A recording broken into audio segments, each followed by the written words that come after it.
Please subscribe to my channel. This is my sincere request to you. When I walked into our 10th anniversary party with a stranger, my husband raised his glass and laughed like he had just delivered the perfect punchline. The room erupted, assuming the man was proof of my insanity. Only I knew he brought no flowers and no feelings. He brought original documents, forged signatures, and the leverage to crush the empire my husband built on lies. By the end of the night, nobody was laughing. My name is Adeline Powell, and for exactly 10 years, I was the quiet, invisible scaffolding holding up the dangerously loud man. The silver doors of the private elevator slid perfectly shut behind me. It took exactly 42 seconds to ascend to the top floor of the building. In those 42 seconds, staring at my own reflection in the polished glass, I shed the very last layer of the woman I used to be. I was stepping into a battlefield disguised as a celebration. The 10th anniversary party of Adeline Powell and Everett Lane was currently unfolding on the sprawling, luxurious rooftop of the newest crown jewel in his corporate portfolio, a highly anticipated boutique hotel named the Briar House, located right in the wealthy heart of Fort Worth, Texas. Stepping out onto the terrace, the night air hit me, warm and thick with the scent of expensive catering, heavy floral arrangements, and the electric, desperate hum of high-stakes money. This was never merely an anniversary celebration. It was a perfectly choreographed financial theater. This was the exact night Everett intended to publicly announce a massive game-changing investment deal for his boutique hotel chain. He had strategically invited the sharpest minds in the venture capital sector, the eager local press with their flashing cameras, and every single influential relative from both sides of our families. The rooftop was a glittering sea of tailored tuxedos and designer silk gowns, a beautiful facade deliberately constructed to mask the rotting reality of his corporate survival. Everett had mapped out every single second of this evening with the precision of a military general. He was absolutely certain I would arrive entirely alone, right on schedule at 8:30 in the evening. He fully expected me to be wearing the suffocating pale blush gown he had personally selected and sent to my hotel suite via his assistant. He needed me to stand quietly by his left shoulder, to smile at exactly the right moments, and to laugh at his heavily rehearsed anecdotes. Most importantly, he expected me to pick up a sleek gold pen and blindly sign the thick stack of legal documents waiting on a velvet-draped table near the champagne tower. He needed me to play the role of the beautiful, devoted, and blissfully ignorant wife in front of a crowd that held his entire financial future in their manicured hands. Instead, I stepped out of the glass elevator wearing a sharply tailored, structured black dress of my own choosing. It was the color of finality, and I did not step out alone. Walking right beside me was a man who absolutely did not belong in this room of forced smiles and hollow networking. He was tall, deeply calm, and dressed in an immaculate razor-sharp charcoal gray suit.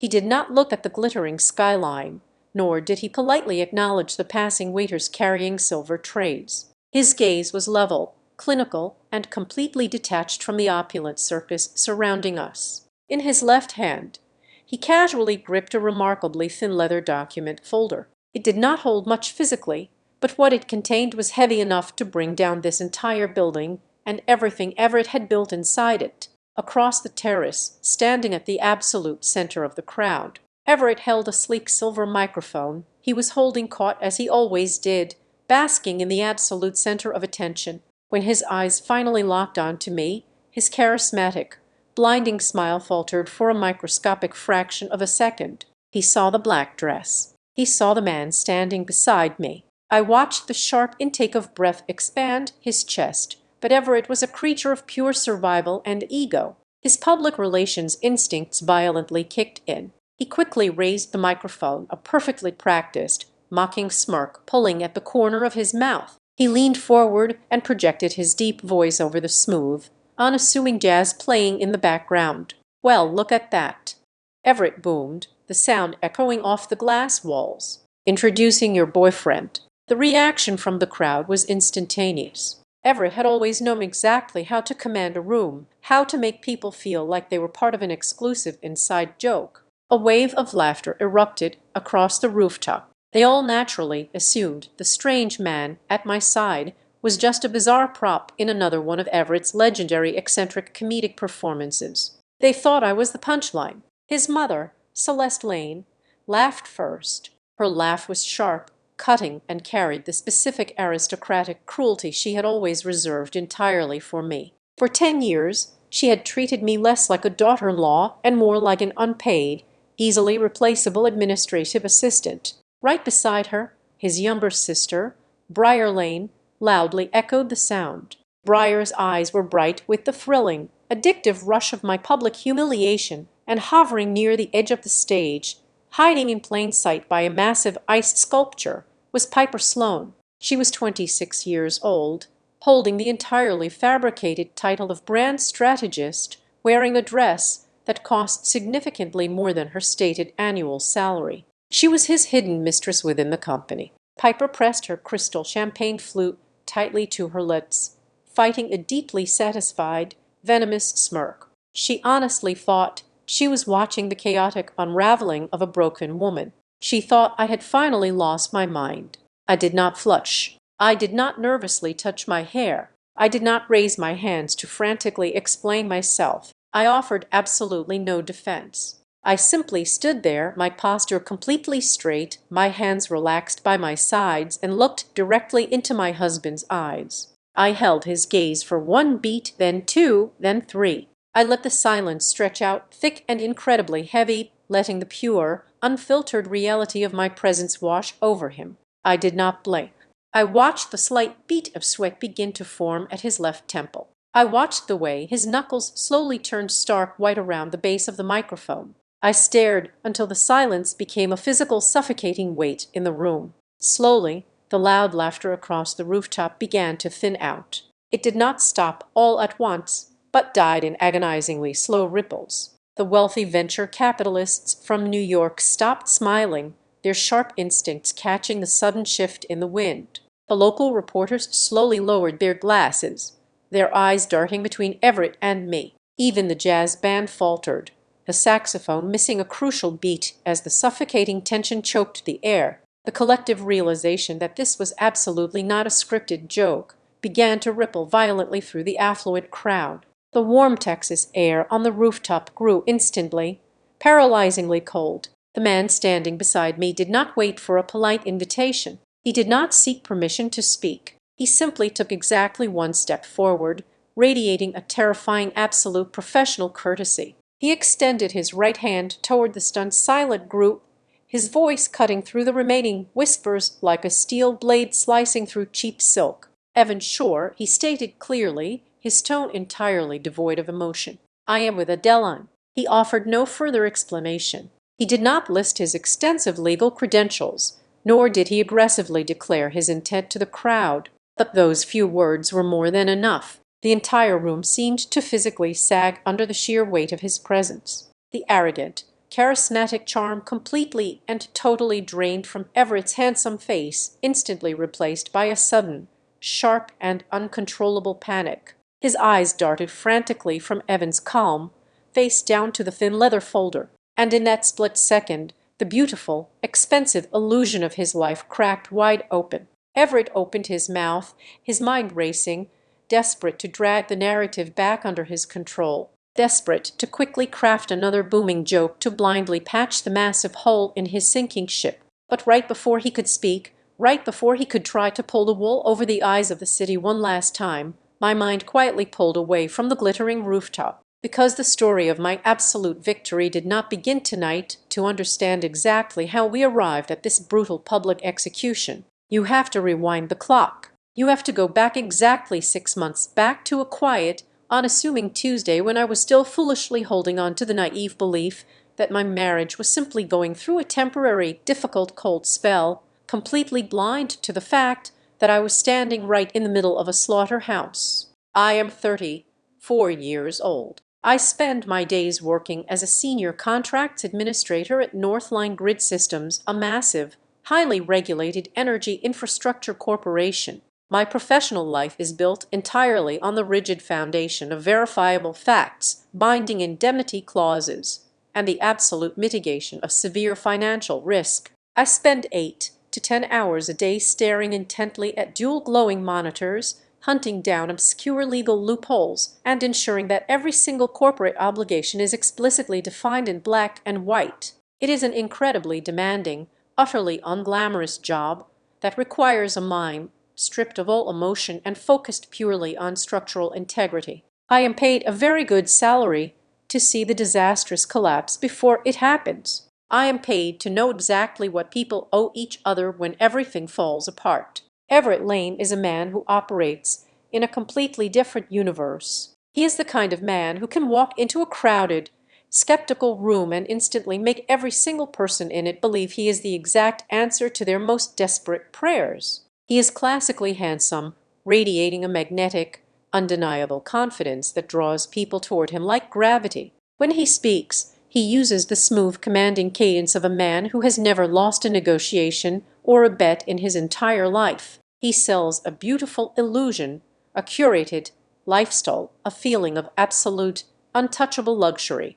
He is the glossy, expensive brochure, and for a very long time I was the heady, unseen steel framing that kept his beautiful buildings from collapsing into the dirt. A marriage does not simply die overnight. It does not shatter in a single cinematic moment of explosive rage or dramatic betrayal. It rots away slowly, degrading year after year beneath the warm glow of beautiful recessed lighting and the constant blinding distraction of accumulating wealth. During the first 3 years of our marriage, long before the tailored designer suits and the endless glowing magazine features, I was the one sitting alone at our tiny scratched-from-mica kitchen table until 2 or 3 in the morning. I drank terrible cheap coffee while I meticulously balanced his fragile, chaotic ledgers. I painstakingly reviewed every single predatory vendor agreement he recklessly brought home. I paid our household utility bills out of my own modest corporate salary just to ensure we did not lose electricity or heating during the winter months.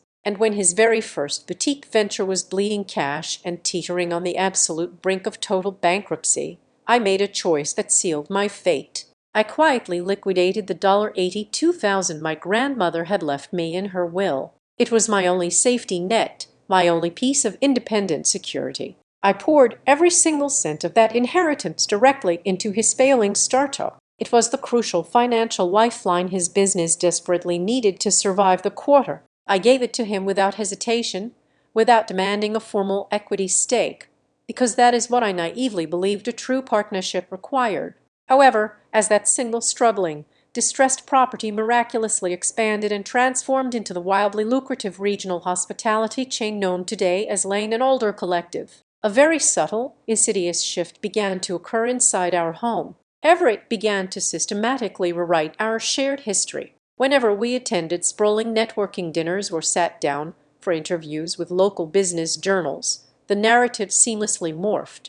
He publicly cast himself as the brilliant, entirely self-made visionary who pulled himself up from the mud through sheer willpower and unmatched entrepreneurial genius. In his polished, rehearsed anecdotes, I was slowly, deliberately recast as the timid domestic wife. I became the woman who simply liked the safety of a corporate cubicle, the woman who nervously watched from the sidelines while her brave husband conquered the world. He erased my financial and intellectual foundation from his expanding empire with the casual, terrifying ease of wiping a dusty chalkboard clean. His family was more than happy to eagerly adopt this newly revised version of reality. His mother, Celeste Lane, completely stopped seeing me as a daughter-in-law somewhere around our 4th year of marriage. Instead, she began treating me like an unpaid, fiercely loyal administrative assistant who was inexplicably granted permission to attend their elite family gatherings. She would casually hand me her dry cleaning receipts,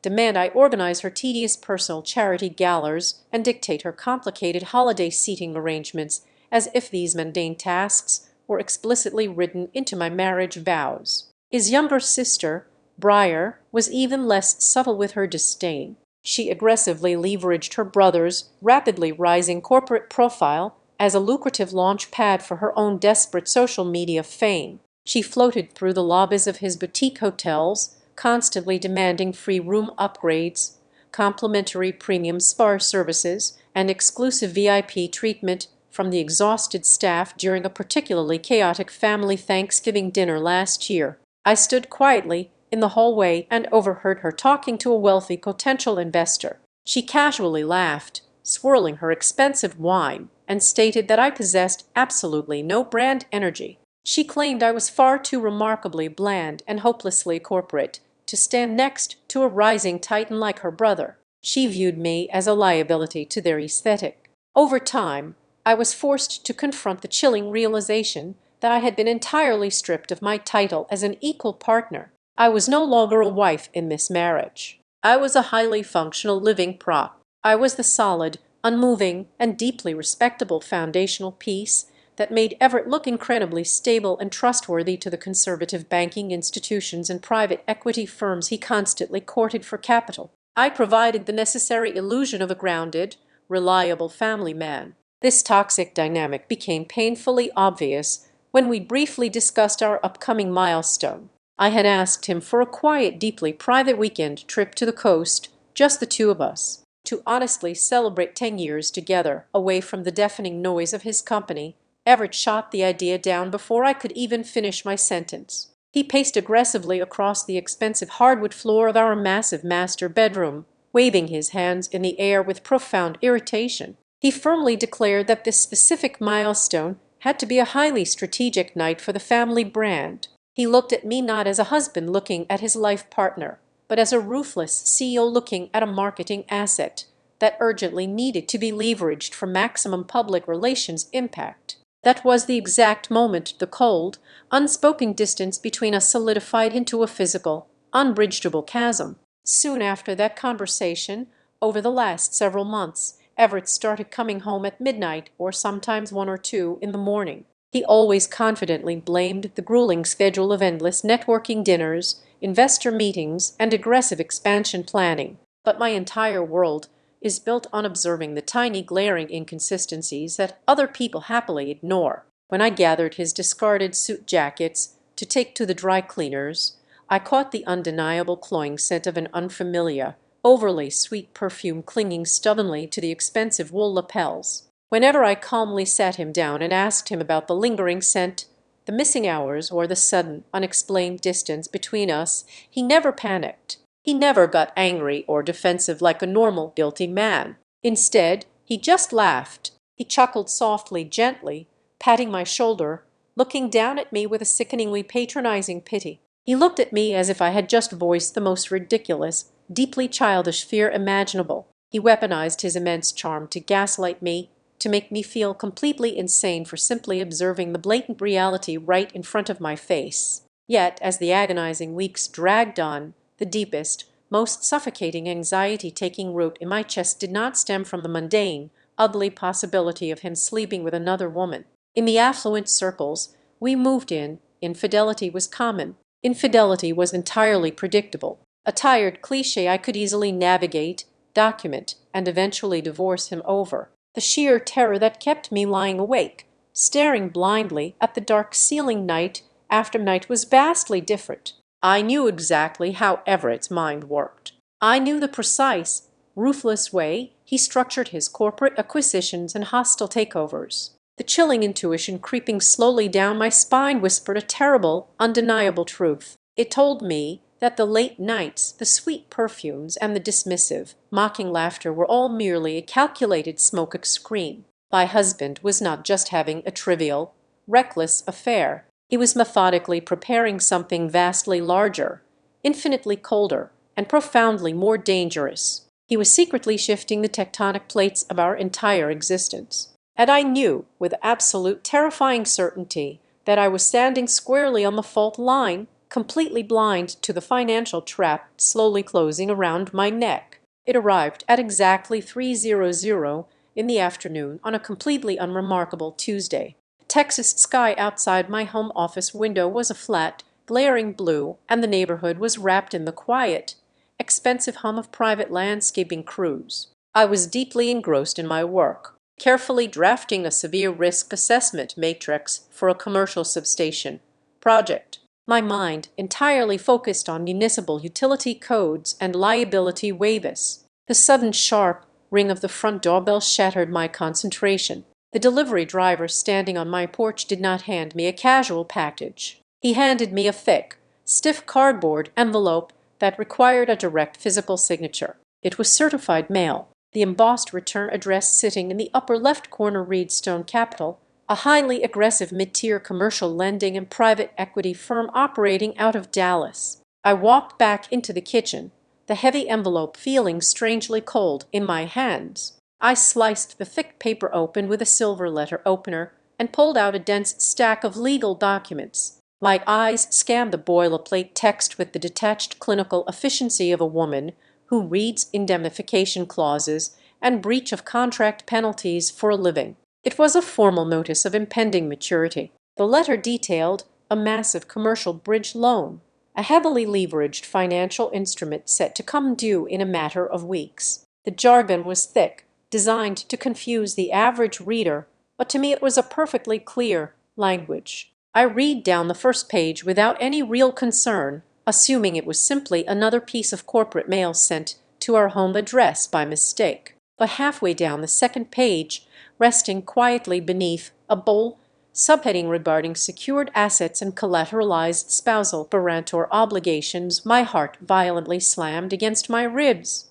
The breath was completely knocked out of my lungs. There, listed in stark black 12-point font, was the exact county parcel number and the physical address of a small weather-beaten cabin resting on the quiet shores of Lake Granbury. It was absolutely not a luxury property. It did not have floor-to-ceiling glass windows or a heated infinity pool. It did not fit anywhere into my husband's sleek, hyper-modern, heavily curated hospitality portfolio. It was the modest house my grandmother had left solely to me in her will before she passed away. It was my only private sanctuary, fully paid off, held entirely in my own name as separate property long before I ever put on a wedding ring or took Everett's last name. It was the only piece of the world that belonged exclusively to me. I had never, under any circumstances, offered that cabin as collateral for any corporate debt. I had never agreed to leverage my grandmother's memory to fund a boutique hotel. Furthermore, I had never even seen the title of this specific loan file before this exact moment.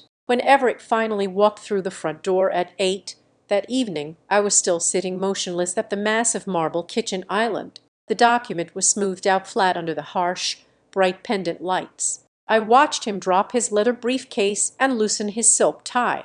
I slid the stiff paper across the cool marble counter toward him. I did not scream. I did not cry. I kept my voice entirely dead level and simply asked him to explain what I was looking at. Everett barely broke his confident stride. He walked over to the custom bar cart, poured himself a heavy glass of expensive amber bourbon, and casually picked up the letter. He let out a soft, breathy chuckle. He shook his head slowly, looking at me with an expression of mild, exhausted annoyance rather than the sheer terror a guilty man should possess. He waved his hand dismissively through the air. Taking a slow sip of his drink, he smoothly stated that it was merely a ridiculous administrative error. He confidently claimed that commercial banking institutions were notoriously incompetent with their back-end data entry. With an easy smile, he argued that some overworked, underpaid paralegal at Redstone Capital must have automatically pulled my separate property records during a routine spousal guarantee background check and mistakenly attached the cabin to the active security agreement. It sounded incredibly plausible. If I were anyone else, I might have believed him. It was the perfect, highly polished lie designed specifically to pacify a spouse who did not intimately understand the rigid mechanics of commercial finance. But my entire career is predicated on catching the lethal lies hidden in the fine print. I live by the contract. I looked down at the attached exhibit page, my mind instinctively cataloging the severe legal anomalies that Everett arrogantly assumed I would never notice. The electronic signature block stamped at the bottom of the security agreement carried my fully typed name, but the automated date of execution fell on a Thursday in late October. On that specific Thursday, I was sitting in a windowless conference room in Denver for a mandatory corporate energy summit. I was completely disconnected from my personal email and had signed absolutely nothing. Furthermore, the electronic verification chain, the crucial digital footprint that explicitly proves which IP address, click the approval button,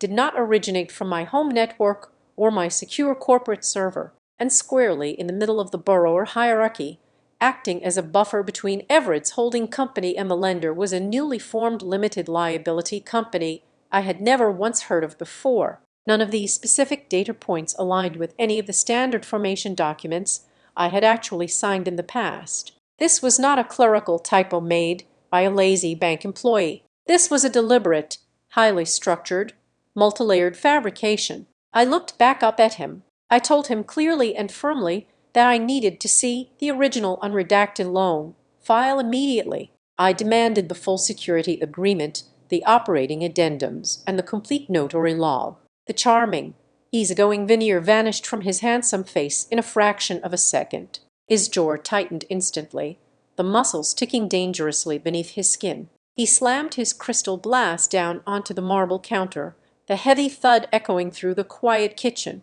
His voice dropped into a low, punishing, and incredibly cold register. He accused me of deliberately manufacturing hostile drama right before the most critical capital closing night of his entire career. He aggressively pointed his finger at me, telling me I was being deeply unsupportive, highly paranoid, and intensely suffocating. He flipped the narrative with terrifying practice speed, attempting to turn his own potential felony fraud into a glaring symptom of my supposed marital failures. The psychological warfare did not remain confined to our kitchen. 2 nights later, during a tense, beautifully catered family dinner at an exclusive local steakhouse, the topic was forcefully dragged into the open. Everett had clearly complained to his family about my sudden, irritating lack of blind cooperation. His mother, Celeste, leaned gracefully across the white linen tablecloth, her heavy diamond rings catching the dim romantic restaurant lighting.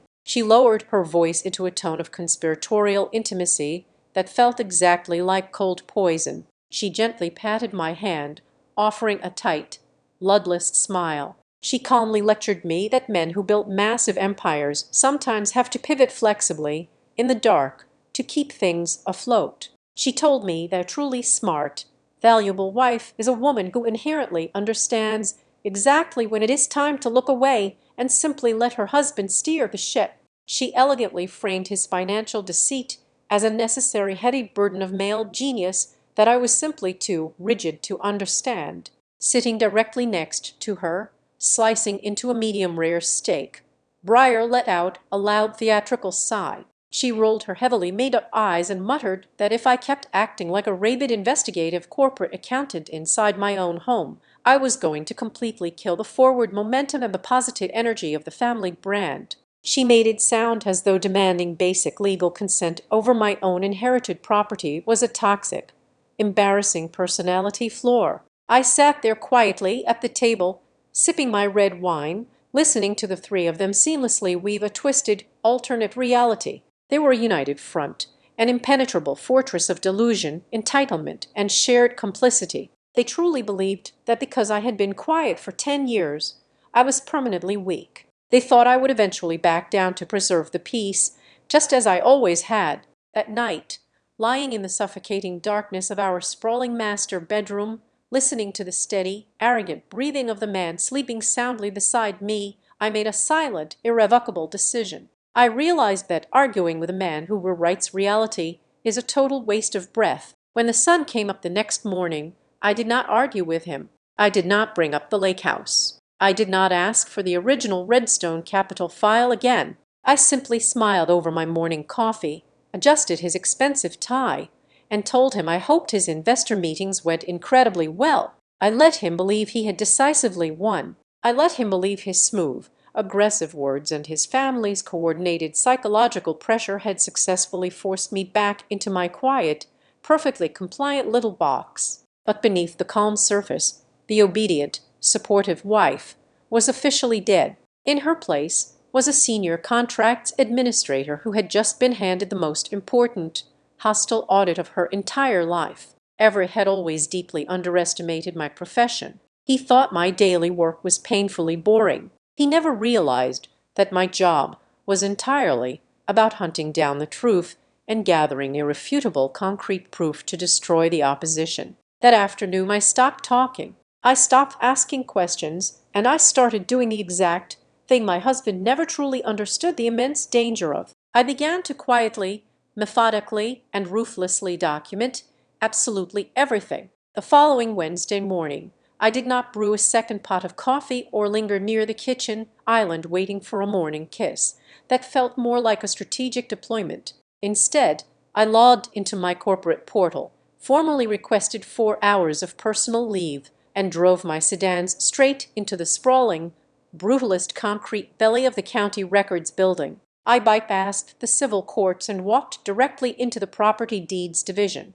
The air inside the municipal building was heavy with the scent of industrial floor wax and decades of degrading paper. I pulled a numbered paper ticket and waited on a hard wooden bench for 45 minutes. When my number was finally called, I stepped up to a thick plexiglass window. The clerk sitting on the other side was an older woman with tired eyes, wearing a faded floral blouse and a lanyard thick with enamel pins. I handed her my driver's license and gave her the exact parcel identification number for the lake house. She typed the digits into a heavily outdated terminal. The machine hummed, spitting out a thick stack of printed pages. She slid them under the glass partition. I stood right there at the counter and reviewed the filing. My stomach did not drop. It simply turned to ice. There, attached to the final page of a heavy commercial deed of trust, was my signature.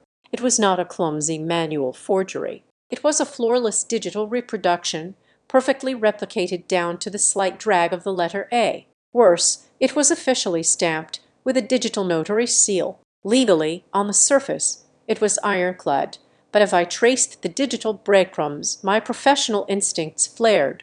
"Excuse me," I said, sliding the paper back toward the clerk. "Can you pull the recording metadata on this specific instrument, the timestamp of the electronic notary session?" The clerk sighed, hitting a few more keys. She squinted at her monitor. The digital packet was submitted for recording at 11:14 at night on a Sunday. The notary verification was pinged through a third-party vendor based out of Delaware. I stared at her. Does this county typically accept out-of-state remote online notarizations for encumbrances on separate property without a secondary identity verification filed on record? The clerk stopped typing. She slowly looked up from her screen, really looking at me for the first time. The bureaucratic exhaustion melted from her face, replaced by a sharp, quiet understanding. She recognized the precise clinical language I was using. She knew I was not a confused housewife. I was someone who understood exactly how the machine worked. She leaned slightly closer to the glass, lowering her voice so the man standing 2 windows down could not hear her. "Ma'am, we accept what the system verifies. But between you and me, a remote out-of-state notary session initiated at 11:00 on a Sunday night for a high-yield commercial blanket lien is what we call a highly irregular filing pattern. If you did not sit in front of a webcam and hold up your passport for a licensed agent on that specific night, then someone bypassed the biometric gateway." She pulled a small blank sticky note from her desk, grabbed a blue pen, and wrote down a single name and a phone number. She slid it under the glass, pressing it flat beneath her thumb. "Do not go home and scream at your husband," she said quietly, her eyes locked onto mine. "Do not ask him any more questions. You need to take this piece of paper, walk out of this building, and call this man. You need a specialist in corporate restructuring and document fraud before you say another word to anyone."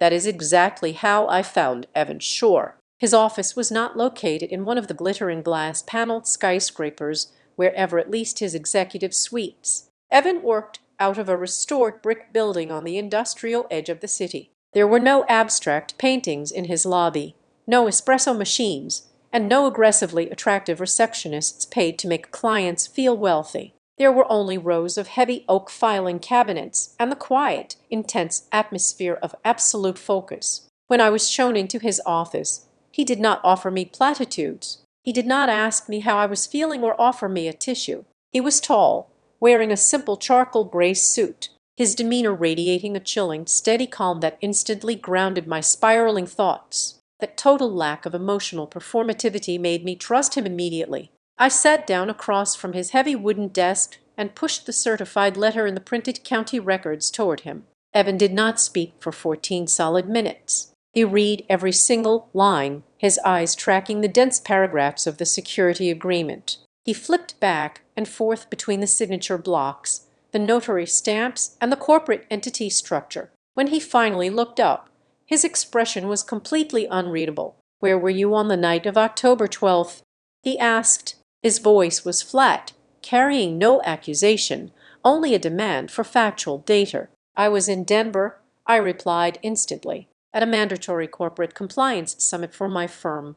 I have the flight records, the hotel receipts, and the conference badge swipes." Evan nodded once. He tapped the tip of his silver pen against the listed borrower, a shell company named Prairie Thursday Studio. "Your husband operates a hospitality collective. Hotels require massive amounts of liquid capital to maintain operations, payroll, and debt service. This specific loan is a high-interest short-term mezzanine bridge. A man only takes out a loan with terms this aggressive when traditional banks have completely shut off his credit lines." He leaned back in his leather chair, steepling his fingers. "This is not merely a forged signature, Adeline. This is a desperate liquidity crisis. Your husband has burned through his operating capital. He used your separate unencumbered property to quietly plug a massive gaping hole in his corporate balance sheet." Evan pulled the original certified letter from the bank toward him, tapping the bolded maturity date. "Look at this date. When exactly is this note due?" I looked at the date. "In exactly 2 weeks on the 18th. "And when?"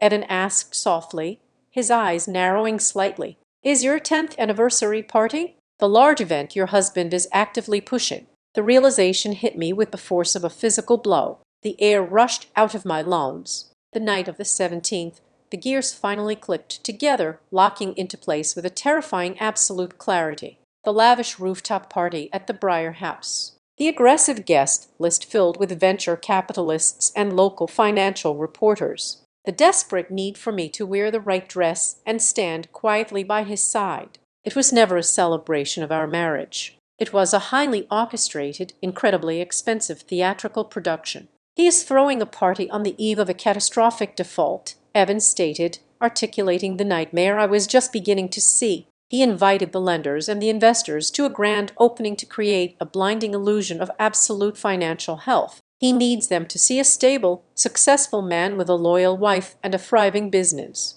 He is using the optics of a perfect marriage to stall a foreclosure and secure a secondary round of emergency funding to pay off this exact bridge loan. I felt a cold sweat break out across the back of my neck. I had spent 10 years believing I was building a life with a partner. I was actually just an asset on a ledger, and my husband was currently trading on my margin. Evan leaned forward, placing both hands flat on the desk. The calm in his voice was absolute, commanding my total attention. "Listen to me very carefully. You cannot let him know that you have figured this out. If you go home and confront him, if you show him these county records, he will panic. A panicked man with his back against the wall is incredibly dangerous. He will immediately wipe his hard drives. He will destroy the digital routing trails. He will use his family to gaslight you. And he might even try to legally maneuver you into signing a retroactive ratification agreement under immense duress."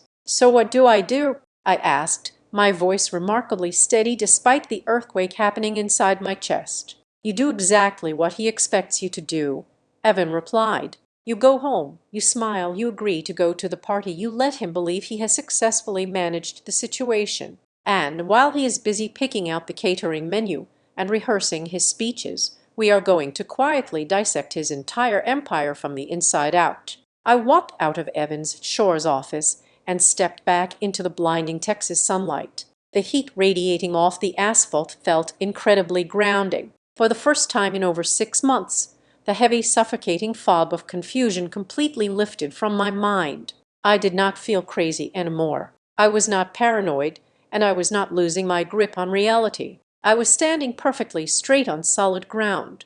The terrifying truth was simply that every single person surrounding me, from my arrogant husband to his deeply complicit mother and sister, had become entirely accustomed to living inside a house built purely on Everett's lies. They had chosen the comfort of his profitable fiction over the harsh reality of the truth, that I am a woman who reads the fine print for a living and I was finally ready to call in the debt. The thick, suffocating heat of the Texas afternoon was trapped inside the walls of our three-car garage, but I felt absolutely nothing but a terrifying singular coldness. I spent 3 hours kneeling on the dusty concrete floor, pulling apart heavy plastic storage bins that had not been opened in half a decade, buried at the very bottom of a box labeled with the year we first incorporated beneath old trade show lanyards and faded marketing brochures. I finally found what I was looking for. It was the original heavy silver laptop we had shared during the first 2 lean years of the business, along with a pair of solid black external hard drives holding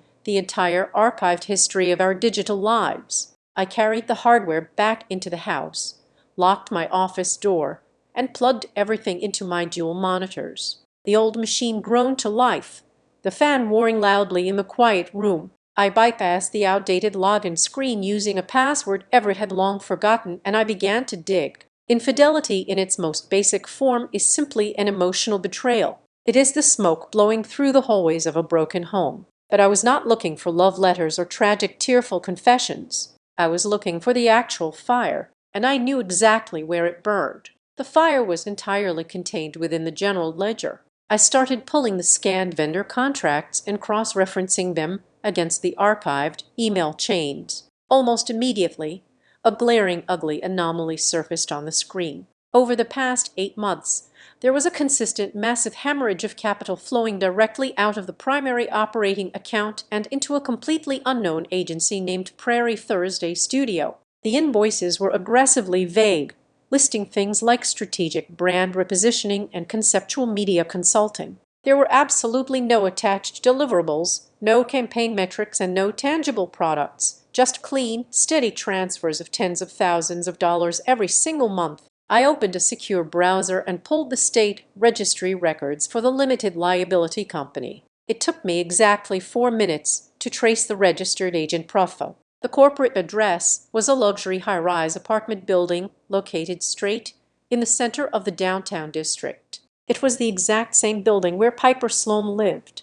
The young, beautiful brand strategist, who Everett swore was nothing more than an ambitious junior employee, was sitting at the top of a massive financial drain pipe. I pulled the corporate credit card statements and aligned them with the dates of the agency transfers. The picture painted by the dater was sickeningly clear. Everett was not just sleeping with another woman. He was actively embezzling from his own failing company to afford her. I saw thousands of dollars spent at five-star hotels in Dallas and Austin, private black car services billed under executive transit, and endless dinners at Michelin-starred restaurants meticulously categorized as client acquisition costs. He was using the desperately needed operating capital of his business to fund a lavish hidden double life. But the most painful revelation was not the money spent on his mistress. It was the absolute casual betrayal of his own family against me. I kept digging, moving away from the financial ledgers and into the network security logs.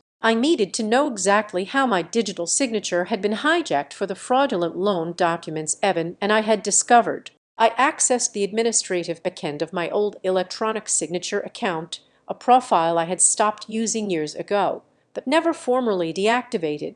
I pulled the device authorization history. The login session that had forged my name on the security agreement did not originate from Everett's sleek laptop or his mobile phone. The specific Internet Protocol address was permanently assigned to a desktop computer located in the secondary marketing annex of the main office. That was the exact room Briar Lane had proudly claimed as her personal creative studio. She spent 3 days a week in that room, supposedly helping her brother build his media presence. My husband had not acted alone in the dark. His younger sister, the woman who constantly mocked my lack of brand energy, had actively sat at her desk, logged into my secure platform, and deliberately pressed the button that tied my grandmother's house to a massive toxic corporate debt. She was a willing, active accomplice to felony fraud. My phone vibrated softly against the desk. It was Nevin. His voice was flat, carrying the grim weight of a man who had just uncovered a loaded weapon. He told me he had just gained access to the preliminary data room set up for the venture capital firm buried deep inside a subfolder labeled under closing contingencies. He found a secondary legal instrument, It was a blank, unexecuted spousal consent and global ratification agreement. Evan read the clauses to me over the phone. The document was an ironclad retroactive shield. If signed, it would legally bind me to every single financial maneuver Everett had made over the past 2 years, waiving my right to contest any forged documents or dispute the use of my separate property. Look at the drafted execution date, Evan instructed quietly. I'd pulled up the file he sent to my encrypted email. The date printed at the top of the lethal document was the exact date of our upcoming anniversary party. Everett did not just want me to stand there and look pretty for the investors. He was planning to slide that document in front of me at the end of the night, likely buried under a stack of routine press release approvals, expecting me to blindly sign it while intoxicated by champagne and the blinding flash of cameras. He was going to use the celebration of our marriage to legally trap me inside his burning building. I needed one final piece of human verification to confirm the absolute worst of my fears. The following afternoon, I arranged a highly discreet meeting with Lena Ortiz. She was a meticulous, deeply ethical woman who had served as the senior accountant for Lane and Older Collective until she quietly, abruptly resigned exactly 3 weeks ago. We met at a small, unremarkable coffee shop on the far western edge of the city, miles away from the polished downtown financial district where Everett held his power lunches. Lena looked exhausted, her eyes darting nervously toward the door as she sat down across from me with a plain black coffee. I did not waste time with small talk. I simply slid a printed spreadsheet across the table, showing her the capital drain to Piper's fake agency and the fraudulent loan on my lake house. Lena looked at the papers, closed her eyes, and let out a long, trembling breath. She did not deny any of it.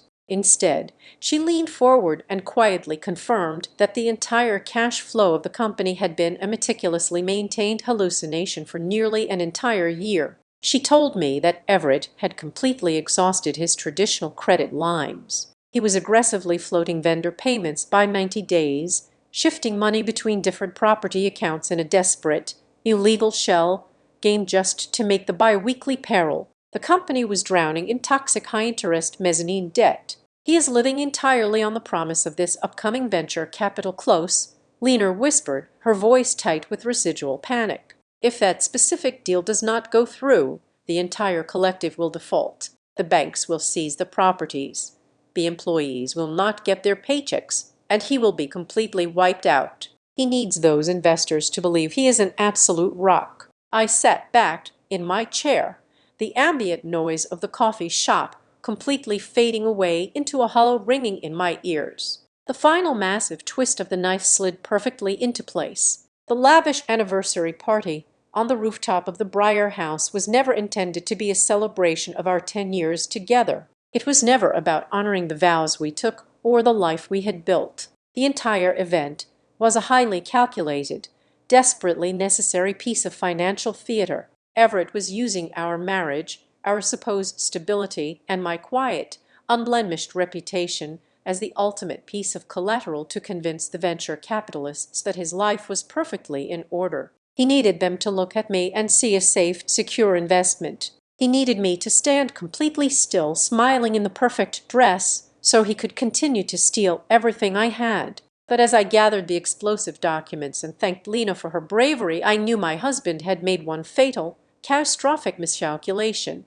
He had forgotten that before I was his wife, I was the woman who built the foundation he was currently standing on, and I knew exactly how to pull it apart. The moment Everett sensed the subtle shift in my demeanor, the quiet withdrawal of my usual domestic compliance, his survival instincts triggered a nauseating display of manufactured romance. He did not ask me what was wrong. Instead, he aggressively pivoted to playing the role of the desperately devoted husband. On a Thursday morning, a delivery driver hauled 2 massive arrangements of expensive white roses into the reception area of my corporate office. That same evening, Everett surprised me with reservations at a dimly lit, impossibly exclusive Italian restaurant downtown, the exact same place we had celebrated our very first year of marriage. Sitting across from me, swirling a glass of heavy red wine, he reached out and gently covered my hand with his. His eyes were wide and convincingly soft. He spent 2 hours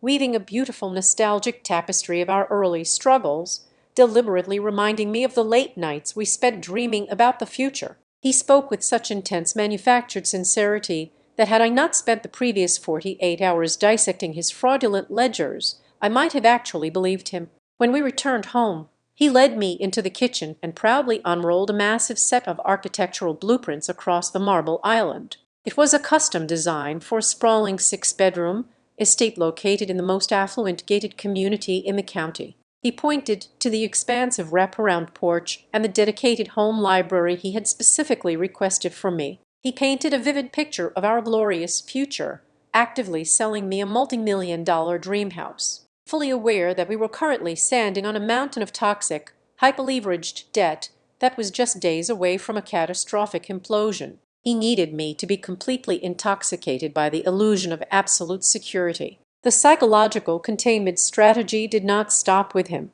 The following afternoon, his mother summoned me for afternoon tea at her private country club. We sat on the manicured terrace, surrounded by women dripping in inherited wealth. Celeste Lane elegantly stirred a cube of sugar into her porcelain cup, never once raising her voice above a polite, conversational murmur. She looked at me with cold reptilian eyes and delivered a masterclass in elegant gaslighting. She calmly suggested that women who lack vision often panic over trivial corporate mechanics. She explicitly warned me that a truly smart, sophisticated wife would never dream of sabotaging her husband's brilliant trajectory over a few minor technical errors in some boring legal paperwork. She was actively reframing felony fraud as a simple administrative oversight, demanding my total complicity in the name of familial loyalty. I returned home to find my bedroom had been invaded. Briar Lane was standing near my closet, casually dropping a heavy garment bag onto my bed. She unzipped it to reveal the suffocating pale blush designer gown Everett had originally selected for the anniversary party. Briar ran her manicure hand over the expensive silk. Looking at me with thinly veiled contempt, she stated that the upcoming celebration was the perfect opportunity for me to finally return to my proper role. She did not need to elaborate on what that role entailed. The implication was violently clear. I was expected to zip myself into that dress, stand exactly where I was told, smile for the cameras, and absolutely never speak. They were seamlessly working in tandem, a perfectly coordinated family unit meticulously tightening the invisible screws around my mind, trying to force me back into a state of docile obedience. The climax of their coordinated assault arrived on a Tuesday evening. Everett walked into my home office, his charismatic smile firmly in place, and casually tossed a remarkably thin manila folder onto my desk. He kept his tone incredibly light, dismissively waving his hand. He claimed it was just a standard boilerplate ownership structure confirmation. He said the venture capital firm merely needed to standardize the entity flow before they officially injected the new funds. He handed me his favorite silver pen, tapped the signature line at the bottom of the page, and told me to just sign it quickly so he could courier it back to the legal team before the morning. I did not pick up the pen. I looked at the document, then looked up at him, and calmly stated that I needed to read the entire file, cross-reference the attached, and review it in the morning. The charming facade shattered instantly. For the very first time in our 10 years together, I saw Everett truly lose control of his temper. The charming visionary vanished, replaced by a cornered, vicious animal. He slammed both of his hands down flat on my desk, leaning over me, his face twisting into an ugly mask of pure rage. He lowered his voice into a harsh, guttural growl. He aggressively weaponized the livelihoods of his entire staff against me. He told me that if this capital deal fell through, because I suddenly wanted to play the role of an amateur forensic accountant, the company would collapse. He explicitly stated that dozens of innocent families would lose their healthcare and their primary income, and that their financial ruin would be entirely my fault. He tried to crush me under the immense manufactured weight of other people's survival. I held my ground. I stared directly into his furious eyes and repeated that I would read it in the morning. He snatched the folder off the desk, practically tearing the paper, and stormed out of the house, the heavy front door slamming so hard the windows vibrated in their frames. The silence he left behind was absolutely deafening. I sat alone in the dark office, my hands shaking from the massive adrenaline dump. Then my personal cell phone screen lit up, vibrating harshly against the wooden desk. It was a completely anonymous email address. The subject line was empty. There was no text in the body of the message, only a single, high-resolution photograph attached. I opened the file. The image was perfectly clear, taken from a slightly elevated angle in a brightly lit luxury hotel suite in Dallas. The digital timestamp printed in the corner confirmed the photo had been taken exactly 6 weeks ago. It showed Everett with his back pressed against a heavy mahogany door, aggressively kissing Piper Sloane. Her hands were tangled in his hair, her designer blazer discarded on the floor. It was a visceral, brutal reminder. While I had been entirely consumed by the complex forensic accounting and the terrifying legal implications of his massive financial fraud, the emotional betrayal was still breathing, still real, and still profoundly sickening. He was not just stealing my grandmother's house. He was spending the stolen money on her. But the final, most devastating weapon in this war was handed to me the very next morning. I drove to Evan Shaw's office for a secure meeting. Lena Ortiz was already sitting there, her laptop open, cables running across the heavy conference table. Evan looked up when I walked in, his eyes burning with a rare, intense professional satisfaction. They had spent the entire night tearing through the deepest, most heavily buried digital archives of the company's formation history. They were looking for the original foundational architecture of the business, going all the way back to the very first year we incorporated.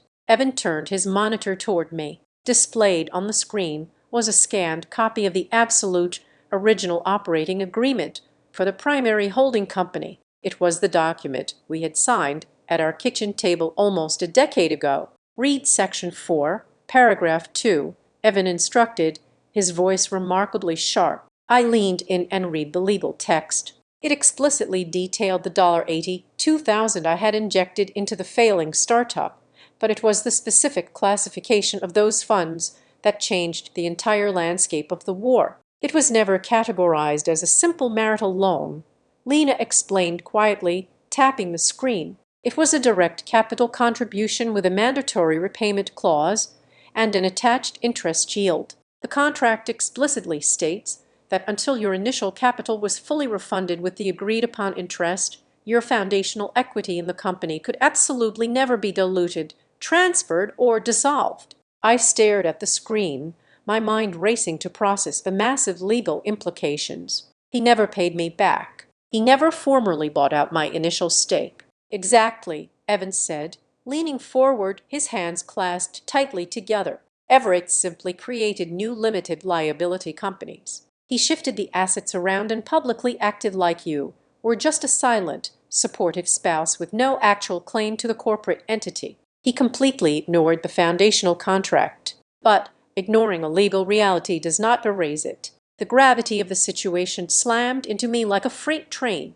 I was not just a betrayed wife desperately trying to protect her separate property from a fraudulent loan. I am still a primary stakeholder, I whispered, the words tasting like copper in my mouth. You hold the anchor equity, Evan confirmed, a deadly serious expression on his face. This is exactly why he is so desperately terrified of you right now. This is why he needs you to sign that global ratification agreement on the night of the anniversary party. If the venture capital firm's due diligence team digs deep enough and discovers that the foundational equity was never legally resolved, they will pull their funding immediately. He does not just need your signature to cover up the forged loan. He needs your signature because, legally speaking, you still own a massive piece of the empire he is currently trying to sell. Everett, Celeste, and Breyer had spent years treating me like an invisible, entirely powerless prop. They demanded I stand perfectly still, look beautiful, and remain completely silent so they could continue to extract my resources.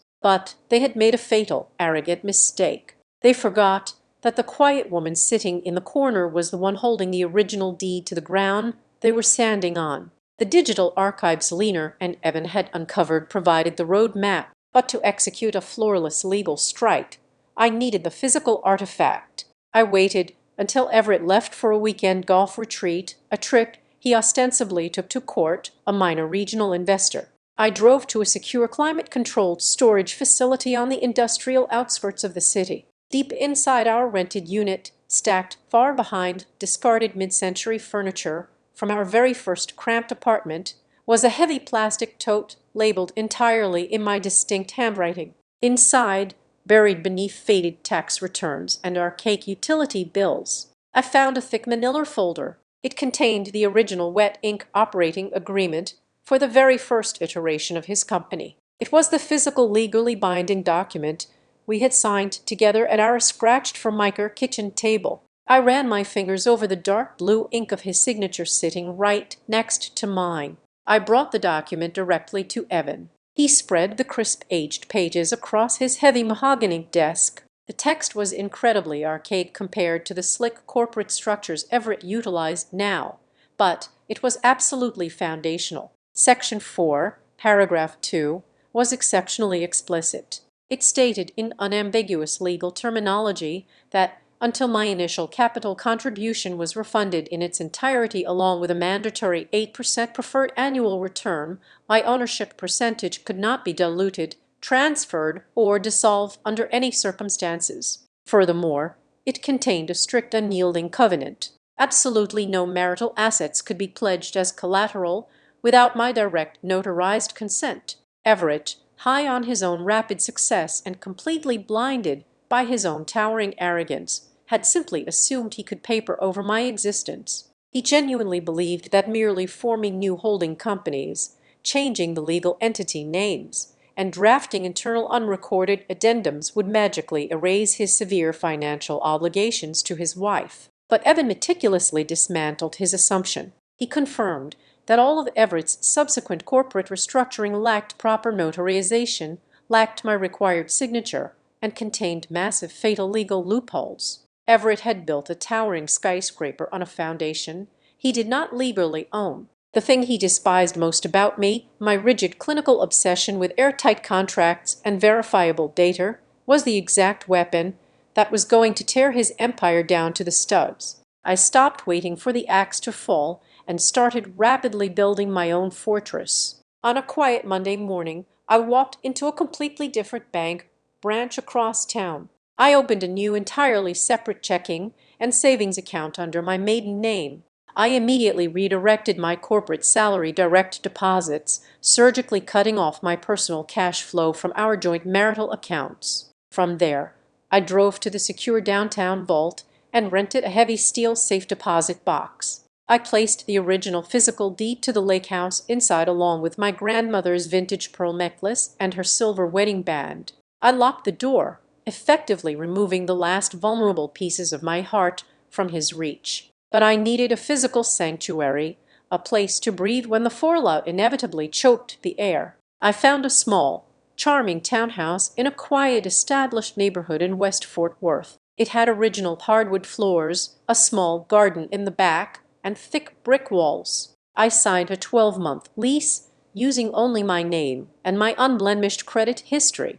I paid the first and last months of rent in cash. I did not move any furniture from our marital home. I simply bought a new mattress, clean white sheets, and a coffee maker. It was sparse, but it was entirely mine. It was a place I could walk into without ever having to ask for permission, explain my presence, or beg for a place to sleep. With my personal defenses fully secured, Evan began to quietly advance our offensive line. He systematically drafted formal letters of evidence preservation, legally known as litigation holds. He did not send them directly to Everett. That would have triggered an immediate destructive panic and given my husband time to destroy the servers. Instead, Evans strategically fired them off to the peripheral entities holding the fragile structure together, the third-party escrow agents, the external auditing firm Everett utilized, and the specific title company that handled the fraudulent lake house lien. Everett did not know the exact details yet, but he is an apex predator, and predators can always smell a subtle shift in the wind. The atmosphere inside our massive house grew incredibly tense. He started pacing the hardwood floors late at night, aggressively checking his phone, his charismatic public smile slipping to reveal the exhausted, terrified man underneath. He knew something was mathematically wrong in the background of his deals. but he could not pinpoint the source of the friction. He simply felt the invisible net pulling tighter around him. The quiet shock waves reached the financial sector much faster than Everett anticipated. Redstone Capital, the highly aggressive lending firm currently holding the fraudulent debt, received Evans' blind preservation notice. Suddenly spooked by the legal ambiguity and the threat of an encumbered asset, their internal compliance department slammed the brakes. They formally informed Everett that they would absolutely not be executing the final closing documents remotely as originally planned. Instead, they demanded transparency. They were sending a senior legal representative in person to the anniversary party to physically verify the signatures and confirm the corporate stability before they released a single dollar. Meanwhile, completely oblivious to the legal avalanche gathering above them, Piper Sloane was busy curating her own grand delusion. Through the network of quiet company gossip, I learned she was actively bragging to the junior marketing staff about her upcoming promotion to an executive tier. She genuinely believed that the massive influx of venture capital would allow Everett to finally buy me out and discard me. She envisioned a spectacular glossy future where I simply faded into the quiet background, leaving her to step into the blinding spotlight as his new vibrant partner in both life and business. She thought the upcoming anniversary party was the final hurdle before her secret victory lap. I could have ended the marriage on a random Tuesday. I could have tossed the original operating agreement onto the marble kitchen island, watched his handsome face violently drain of color, and calmly walked out the front door with my packed bags. I could have screamed at him in the privacy of our master bedroom, demanding back every single ounce of loyalty he had stolen from me over the last 10 years. But men like Everett do not fear private anger. They thrive on it. They twist it, contain it, and use it to label you hysterical behind closed doors. They use your private tears as proof of their own superior rationality. I realized that taking everything away from him in the quiet shadows of our home would not be justice. He had spent a solid decade slowly, meticulously stripping away my value to build his public image. He had used my money, my stability, and my quiet dignity to construct a towering monument to his own massive ego. Therefore, the demolition had to happen on the exact stage he had built for his coronation. I made a cold final calculation. I would not say a single word about the fraud, the mistress, or the missing money in the quiet spaces of our home. I would let him dress up in his tailored tuxedo. I would let him invite the wealthiest investors, the sharpest lenders, and his entirely complicit family. I would let him raise his glass and attempt to use me as a beautifully dressed, silent prop one last time. He desperately wanted a powerful audience to witness his ultimate triumph. So I was going to make absolutely certain that same audience witnessed his total, undeniable destruction. 48 hours before the rooftop of the Briar House was set to open its doors to the public, my personal cell phone vibrated sharply against the cold marble of the kitchen counter. It was a brief text message from my husband, the screen illuminated with a painfully transparent directive: "Do not do anything stupid on Friday night." It was a harsh command, poorly disguised as a casual request, instantly followed by a second message containing a single bright, red heart emoji. That tiny digital image was a terrifying masterclass in his specific brand of psychological manipulation. He was undeniably beginning to feel the structural integrity of his perfectly curated life fracturing beneath his feet. Yet he remained entirely convinced he still held my leash tightly in his hand. He honestly thought a generic pixelated symbol of affection could easily pacify a woman who had spent the last several weeks mathematically dissecting his total ruin. An hour later, the phone rang again. The caller identification displayed his mother's name. I answered and pressed the receiver to my ear without offering a single word of greeting. Celeste Lane did not bother with pleasantries. Her voice was incredibly low, brittle and hard as absolute diamond. She calmly informed me that the sprawling city of Fort Worth was actually a remarkably small town for people who burn bridges. She explicitly warned me that if I decided to throw a hysterical, emotional tantrum and publicly embarrass her son on the absolute most important night of his professional career, the entire social and financial establishment would permanently brand me as a vindictive, unstable destroyer. She spoke with the absolute terrifying certainty of a matriarch who firmly believed she controlled the entire narrative of the universe. I listened to her breathe heavily through the speaker for 3 full seconds. Then I quietly tapped the red button and ended the call. I did not argue. I did not desperately defend my character. I was completely, utterly done explaining my sanity to people who deeply profited from my supposed madness. The next morning, long before the fierce Texas sun began to bake the city pavement, I drove out to the small cabin on Lake Granbury. I did not go inside the house. I simply walked along the damp, quiet shoreline, listening to the dark water gently lap against the weathered wooden dock.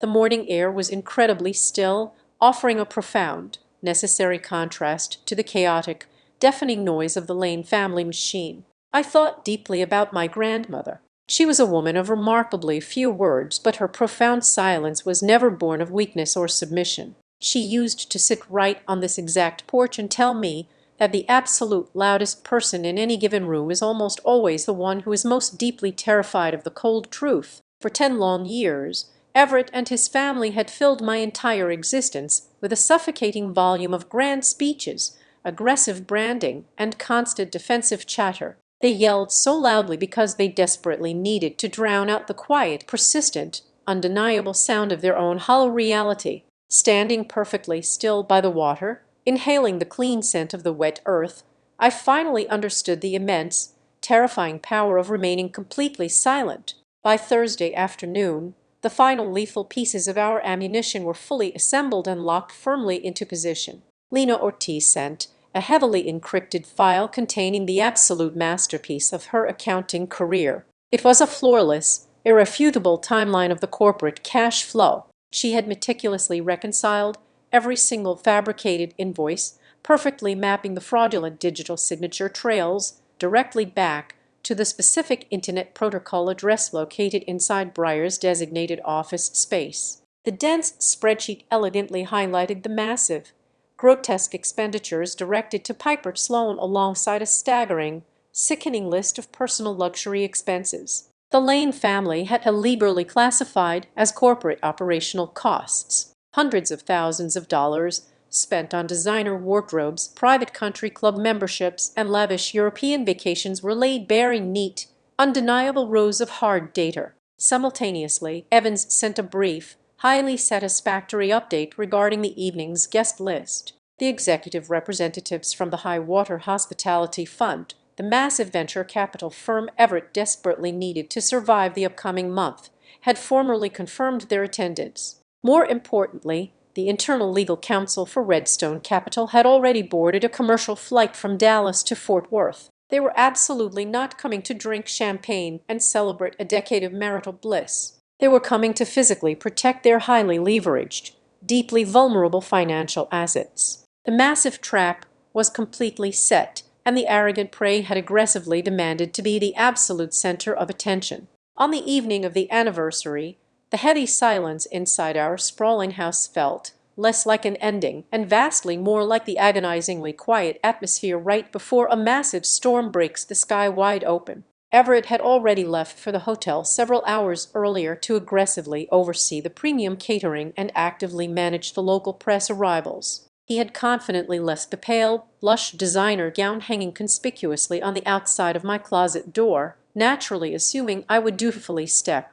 right into the suffocating pastel costume he had specifically chosen for me. I walked right past it without a second glance. I reached deep into the back of my wardrobe and pulled out a sharply structured, incredibly minimalist black dress. It featured a high, elegant neckline, long, sleek sleeves, and fell cleanly just below my knees. It was beautiful enough to belong seamlessly in a room entirely full of millionaires, but severe and sharp enough to serve as a literal suit of armor. There were no intricate lace details, no plunging necklines, and absolutely nothing that could possibly allow the whispering crowd to dismiss me as a desperate woman seeking cheap attention through her physical appearance. I pulled my hair back into a tight, incredibly neat style. I applied very minimal, entirely neutral makeup. I did not want them looking at a scorned, highly emotional wife. I wanted them looking directly into the eyes of the architect of their total downfall. My phone lit up on the vanity. It was a secure message from Evan stating he would be waiting quietly at the curb in exactly 15 minutes. His physical presence tonight was not merely a gesture of professional courtesy or basic gentlemanly politeness. It was a highly calculated, devastating strategic maneuver. If I walked out of those silver elevator doors entirely alone, Everett would immediately rush across the stage, wrap his heavy arm tightly around my waist, and patronizingly whisper to the wealthy crowd that his poor wife was simply overwhelmed or having a nervous, regrettable episode. He would easily smother my voice with his immense, heavily practiced public charm. But stepping into that glittering room right alongside a notoriously ruthless corporate litigation attorney fundamentally altered the atmospheric pressure of the entire event. It instantly stripped Everett of his absolute ability to successfully frame me as an irrational, baseless variable. Evan was the ultimate physical proof that the incoming destruction was completely legally legitimate. I stood perfectly straight in front of the full mirror in the master bathroom. I did not stand there to nervously check the fit of the black dress or to practice my posture for the cameras. I stood there to carefully examine my own face for the better part of a year. I had looked into this exact same mirror and seen a terrified woman whose eyes were constantly filled with a desperate, pleading confusion. I had seen a woman constantly begging to be believed, actively begging for her own reality to be validated by a man who was systematically destroying her mind. The woman looking back at me tonight was entirely unrecognizable. Her eyes were completely steady, utterly devoid of fear, and entirely empty of mercy. She was no longer asking for permission to exist in her own life. I turned away from the glass and walked slowly over to the heavy wooden dresser. I looked down at my left hand. The massive diamond engagement ring and the matching platinum wedding band felt incredibly heavy, exactly like foreign, toxic objects tightly wrapped around my skin. I did not rip them off in a sudden fit of dramatic cinematic rage. I did not throw them violently across the room or curse his name into the empty, quiet house. I simply slid the rings off my finger, the cool metal gliding smoothly over my knuckle. I pulled open the top drawer of the dresser and placed them quietly next to a stack of folded stationery. It was an incredibly simple, remarkably mundane motion. It felt exactly like a tired accountant sitting entirely alone at her desk at the very end of a remarkably long, grueling day, finally closing a heavy leather ledger that had been violently, illegally out of balance for entirely too long. The math was finally corrected. I picked up my small black clutch, walked confidently out of the master bedroom, and did not look back. I stepped out the front door, the warm Texas evening air rushing instantly to meet me, fully ready to walk into a room full of powerful people and permanently burn their beautiful, expensive lies straight to the ground. The rooftop of the Breyer House was a breathtaking, meticulously engineered masterpiece of aggressive curated wealth. The warm amber lighting was strategically designed to cast an impossibly flattering glow over the entire terrace, completely obscuring the dark, sprawling Fort Worth skyline stretching out beneath us. Dozens of perfectly round tables were draped in heavy, expensive cream linen and adorned with towering centerpieces of white orchids and imported gardeners. A highly paid live jazz quartet occupied a small, elegantly lit stage in the far corner, laying down a smooth, hypnotic rhythm that vibrated softly through the polished glass floor. Waiters in immaculate black suits drifted silently through the affluent crowd, ensuring the premium champagne never stopped flowing into the crystal floods. It was the exact type of opulent, blinding environment where the wealthiest people in the city loved to gather, deeply eager to see their own success and power beautifully reflected in the sparkling glass. I stood perfectly still inside the glass elevator as it reached the top floor, listening to the muffled sounds of the celebration bleeding through the doors. When the silver panels finally slid open, the warm night air hit me, carrying the distinct, heavy scent of expensive perfume and the low, constant hum of high-stakes networking. Everett was standing at the absolute center of the terrace, bathed in a brilliant, dedicated spotlight. He held a sleek silver microphone in his right hand, his posture radiating the untouchable confidence of a king addressing his loyal court. He was right in the middle of delivering a heavily fabricated, deeply sentimental monologue to the captivated audience. He was expertly spinning a beautiful tragic tale of our 10 years together, painting himself as the tireless, brilliant visionary who had weathered countless storms while carefully framing me as his quiet, delicate, and entirely dependent muse. The investors and the local press were hanging on to his every word, completely intoxicated by the charming illusion he was aggressively selling them. Then he saw me. I stepped out onto the terrace with Evan Shore walking precisely one half step behind my right shoulder. I did not nervously smooth the front of my severe black dress. I did not subtly shrink away from the sudden, aggressive flashes of the local press cameras pivoting toward the elevator. I did not desperately search the crowd for a friendly face, nor did I attempt to project an aura of wounded innocence. I walked forward with absolute terrifying stillness. It was my profound, unreadable calmness that immediately disrupted the atmosphere. Long before anyone in the crowd actually understood what was happening, a subtle, cold unease began to ripple outward from the elevator banks. The wealthy executives and the seasoned venture capitalists instinctively recognized the posture of an incoming threat. The jazz music suddenly felt too loud, the champagne too sweet. Everett paused mid-sentence. His charismatic smile faltered for a microscopic fraction of a second as his brain struggled to process the unexpected variable. But his massive ego and his deeply ingrained survival instincts instantly took the wheel. He raised the microphone back to his lips, his mouth twisting into a sharp, deeply arrogant smirk. He was determined to aggressively force the narrative back under his absolute control, using his favorite weapon of public humiliation. "Well, look at that," Everett boomed, his deep voice echoing off the glass walls and rolling over the sudden murmurs of the crowd. He gestured toward me with a mocking sweep of his hand. "Introducing your boyfriend." A wave of laughter instantly erupted across the terrace. It was the mindless, synchronized reaction of a wealthy herd eager to align themselves with the most powerful man in the room. Sitting at the absolute front table, Celeste Lane let out a sharp, aristocratic cackle, her eyes glittering with the pure vindictive thrill of watching me being mocked in front of the city elite.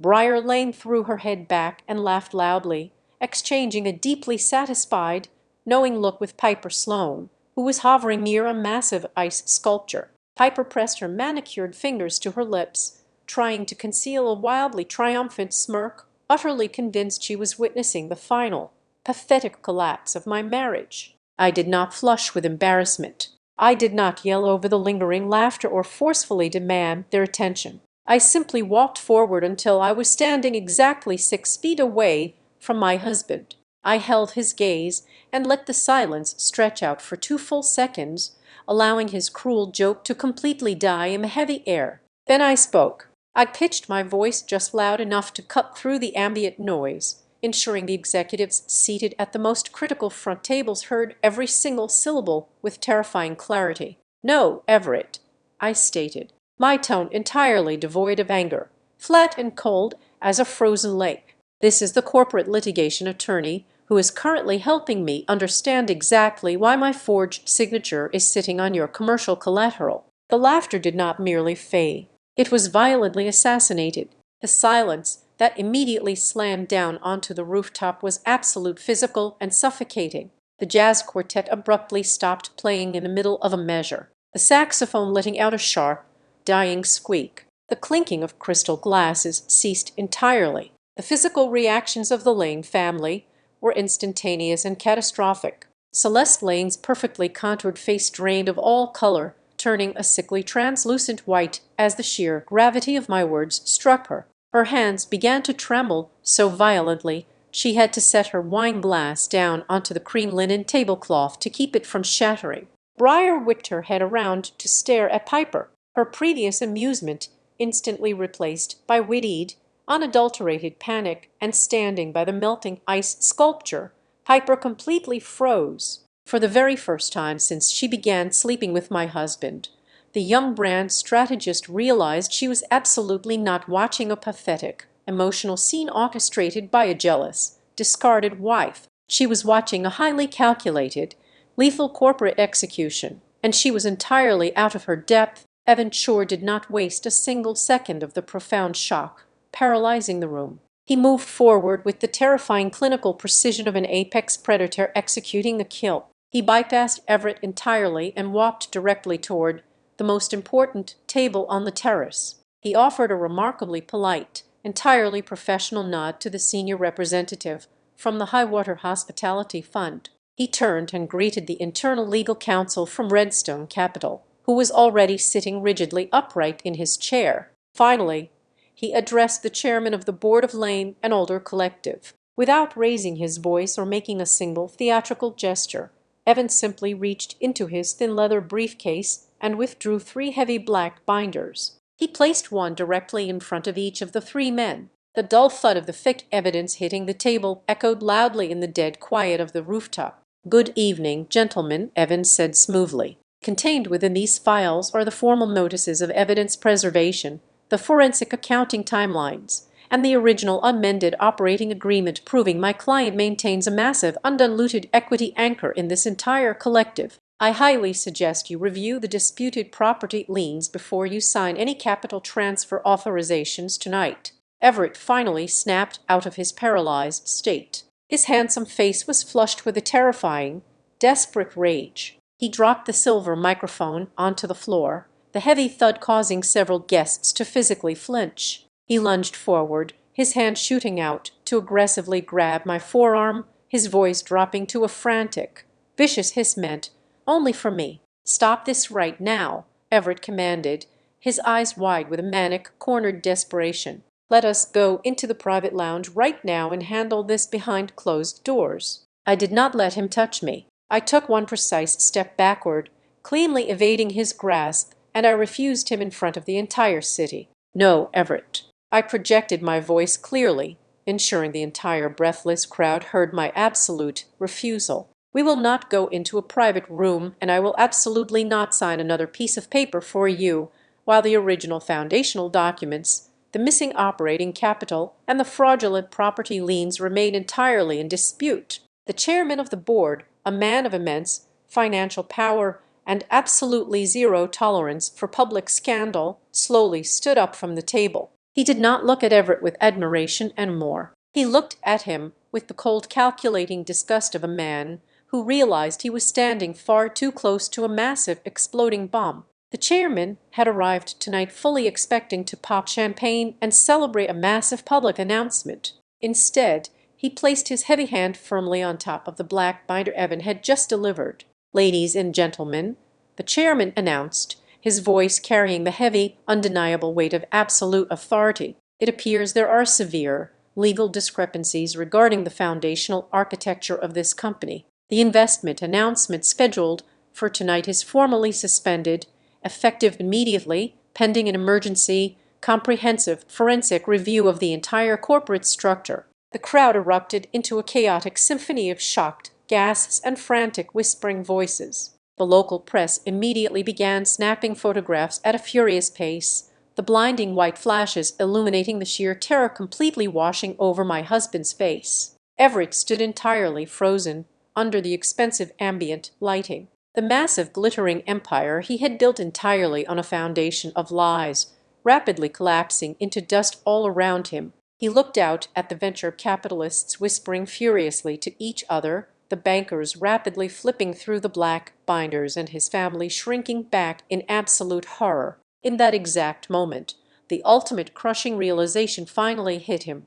The highly anticipated night he had meticulously designed to force me into silent submission, the night he intended to use to permanently solidify his brilliant public legacy, had brilliantly transformed into the exact moment all of his power, his wealth, and his manufactured reality permanently slipped from his hands. We did not stay on the glittering terrace. The brutal dismantling of my husband's empire took place inside the heavily soundproofed executive boardroom located directly behind the main event stage. The heavy mahogany doors shut firmly, completely cutting off the chaotic whispers of the panicked crowd and the dying notes of the jazz band. Inside the freezing room, Evan Shore, Lena Ortiz, the senior representative from Redstone Capital, and the deeply furious chairman of the board took their seats around the massive conference table. Everett was forced to sit directly across from me. He looked exactly like a cornered animal watching a firing squad slowly load their rifles. Evan did not waste a single breath on pleasantries. He opened the thick black binders and systematically walked the powerful men through every single piece of toxic evidence. He laid out the collateral documents tying my grandmother's house to the bridge loan, the blatantly forged signature addendums, the entirely fabricated agency invoices, and the staggering, sickening list of personal luxury expenses systematically siphoned out of the corporate operating accounts. Everett desperately tried to maintain his innocence, his voice cracking as he frantically stammered that I must have simply forgotten signing the legal paperwork during a busy week. Evan did not even look at him. He calmly connected his laptop to the boardroom projector and displayed the digital footprint data from the electronic signature platform on the massive screen. He highlighted the exact Internet Protocol address and the specific timestamp of the fraudulent signature. Right beside it, he displayed my verified corporate flight records and hotel receipts, proving I was sitting in a conference center in Denver at that exact moment. The login pinged directly from a desktop computer located inside the secondary marketing annex of the Lane and Alder offices. Everett's final, desperate defense instantly turned to ash. Briar Lane was the very first person to completely break under the crushing pressure. When the chairman aggressively slammed his hand on the table and demanded an explanation regarding the Prairie Thursday studio agency, she burst into loud theatrical tears. She immediately tried to push the entire blame onto Piper Sloan, claiming the brand strategist had gone rogue, but Leaner was perfectly prepared. She produced a thick stack of printed internal emails proving definitively that Briar had personally managed the fraudulent invoice flow from the very beginning. The emails explicitly showed Briar knew the agency was a massive cover-up designed to hide the stolen funds. The betrayal within their ranks rapidly accelerated. Piper had slipped into the back of the boardroom during the initial chaos. Seeing Everett completely cornered and fully realizing he was preparing to throw her directly under the bus to save his own skin, she aggressively flipped the script. She marched right up to the mahogany table and slammed her unlocked cell phone down in front of the Redstone legal counsel. She opened a highly incriminating text message thread.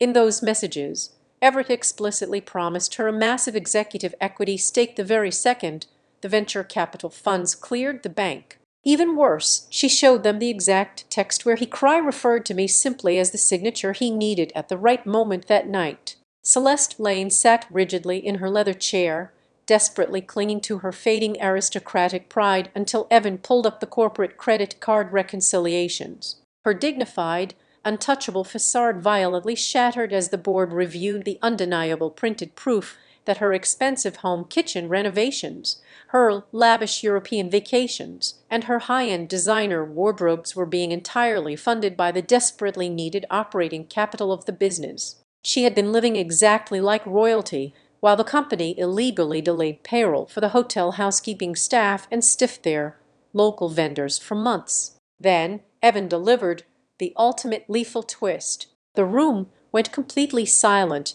as the Redstone Council read the foundational clauses of the original operating agreement out loud. The archaic text explicitly proved that because my initial capital contribution of $82,000 was never legally refunded, the core protective clauses were absolutely still in active effect. This meant I did not merely possess the right to file a lawsuit to protect my separate property. It meant I held the absolute legal authority to trigger a specific breach of fiduciary duty clause. I had the power to authorize the immediate involuntary removal of Everett from all executive control over the entire holding company due to gross financial fraud. The chairman looked directly at me, the anger in his eyes replaced by a profound, heavy respect. He asked me how I wished to proceed with my anchor voting power. I did not look at Everett with an ounce of pity. I raised my hand and formally voted alongside the commercial lenders and the board of directors to immediately restructure the entire collective. We mandated the aggressive liquidation of his secondary luxury assets to ensure the innocent employees and the unpaid vendors received their money first. We formally voted to completely strip the Lane family of all their corporate privileges, their inflated salaries, and their fraudulent expense accounts. Everett stared at me across the heady table, his handsome face red and brimming with a pathetic, desperate realization in front of the entire room of powerful executives. His voice broke as he begged me to stop. He asked me if I truly wanted to destroy him and throw away our entire life over a simple misunderstanding. I looked at the man I had spent 10 years serving, feeling absolutely nothing but a profound liberating coldness. I delivered the absolute truest and coldest words of the entire night. You destroyed everything a long time ago. I simply stopped standing in front of the wreckage so you could call it a marriage. By the time the sun came up the following morning, the wealthy investors and the local financial press were absolutely not talking about a beautiful romantic anniversary celebration.